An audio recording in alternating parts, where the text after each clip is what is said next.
Bottle. I have begun the sober period of my life. One might think it a kind of emptiness, a loss of particular joy. Or one might notice how light catches skin, how light shatters on the old air within, how it throws itself across the wall. For a moment, my long elegance is shadowed within the dancing light.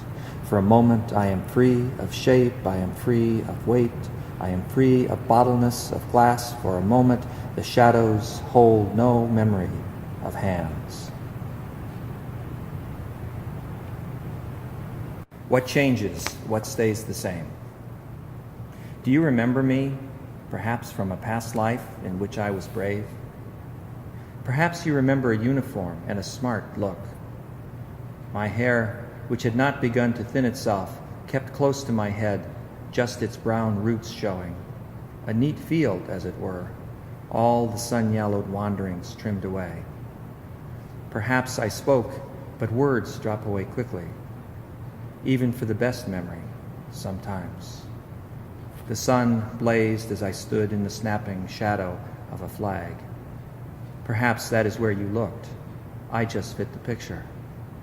Now, if we can make space for sympathy, that is, if we can stand together, look with me a moment at the field, newly cropped, row upon row of neat stubble. Look closer. Rogue stalks remain. Water stands in furrows from recent rains. There will be no returning anytime soon. We might bring the dead here to bury. We have field enough. Just don't call it home. And these, clearly, belong to us. We knew them. We sent them away. But time alters. We should know. Dying makes all things foreign. Wyoming, 1952. When I was a small child, when seat belts were a luxury no one wanted, my older brothers took the window seats, while I hung forward into the grown-up space, my feet on the hump down the center of the floor.